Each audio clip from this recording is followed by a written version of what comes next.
চাচ্ছিলাম আপনাদেরকে একটু ফুল দিয়ে বরণ করতে, কারণ আমি দীর্ঘ 6 তারিখ থেকে না 5 তারিখ থেকে রোডে। তো আপনাদের দায়িত্বটা আমি 32 নম্বর থেকে পালন করছিলাম।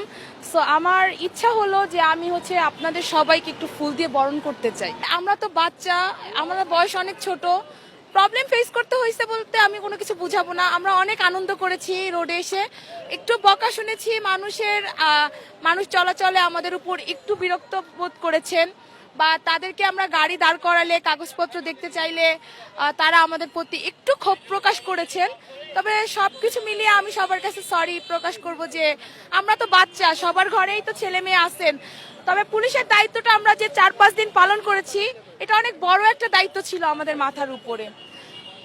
আর সবাইকে একটা কথাই বলবো যে পুলিশ আপনারা যারা আছেন, যারাই দায়িত্ব পালন করছেন, আর কখনো কোনো দুর্নীতির সাথে আপোষ করেন না, আর কোনো চাঁদাবাজি করতে দিয়েন না, দেশটাকে সুন্দরভাবে গড়ার প্রতিজ্ঞা তৈরি করেন।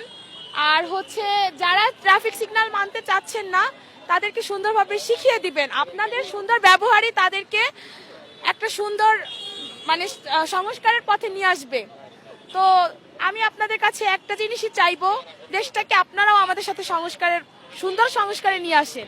আমরা পুলিশের পাশে থাকি, আর আমরা পুলিশদেরকে অনুরোধ করবো যেন পুলিশ জনগণের বন্ধু হয়ে সবসময় আমাদের পাশে থাকে। এর জন্য পুলিশদের কাছে অনুরোধ থাকবে। আমরা অনেক সময় পুলিশ পলিটিক্যালি ইউজ হতো, এই জন্য আমরা কিন্তু 11 দফা আমাদের যে সংস্কার ছিল, এই সংস্কার কিন্তু আমরা কর্মবিরতি দিয়েছিলাম কেন? এই সংস্কারের জন্য। কিন্তু আমাদের যারা কর্তৃপক্ষ আছে ওনারা আমাদেরকে আশ্বস্ত করেছেন যে আমাদের এই সংস্কারটা হবে। সংস্কারটা যেহেতু হবে সেহেতু পুলিশ অনেকটাই প্রভাবমুক্ত হবে, তখন আমরা স্বাধীনভাবে দায়িত্ব পালন করতে পারবো।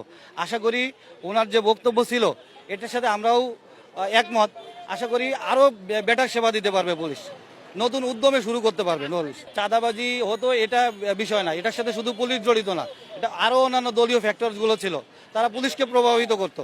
এখন যেহেতু তারা এই সিন্ডিকেটগুলো ভেঙে গেছে, আশা করছি পুলিশ স্বাধীন এবং সুস্থভাবে দায়িত্ব পালন করবে। এবং আমাদের যারা স্টুডেন্ট ভাইরা ছিল, বোনেরা ছিল, তারা অনেকের চোখ খুলে দিয়েছে, দিয়েছে। এই কারণেই আমাদের মনে হয় এই ধাক্কাটা সামলে সবাই, জনসাধারণ, পুলিশ, তারপরে সাংবাদিক, স্টুডেন্ট, সাধারণ মানুষ, এই মানুষগুলো এখন স্বচ্ছতার ভিত্তিতে ফিরে আসবে এবং নতুন একটা সুন্দর বাংলাদেশ গড়ে তুলবে, এটাই আমাদের প্রত্যাশা। এলো মুক্ত চিন্তার স্বাধীন দৈনিক খবরের কাগজ। এখন খবর হবে নিখাত, নির্ভীক, নিরপেক্ষ।